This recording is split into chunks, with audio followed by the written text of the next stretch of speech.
Lacetti 1.6 ni zo'ri chiqsa oborardim deganlar uchun maxsus 2013-yil mashinani holatlari tinov holatida turibdi. Hech qanaqa ayb kam ko'z topa olmadim. Motor hadovoylari, atseklari hammasi joy-joyida, zazorlari qirilib ketgan joylari yo'q. Kapotida petno ko'rdim. To'rtta yaxshi yumshoq ballonda turibdi. Holatlari tinov, metan gazi bor. Mashina tayyor. Olgan odam xudo xolisa mazah paydaydi. Baraka top. 237 ming yurgan ekan. Mana metan gazi bor. Chexollarda turibdi. Chexolni olib tashlasangiz, sidenasi juda ham yaxshi holatda ekan.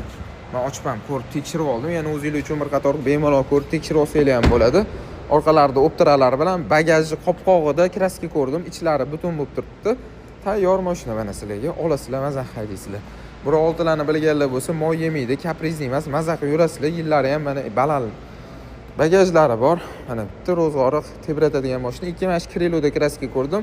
U ham ichiga o'tmagan ekan. Suv tekin kanaldan olib maza qilib haydayman deganlarga $6,390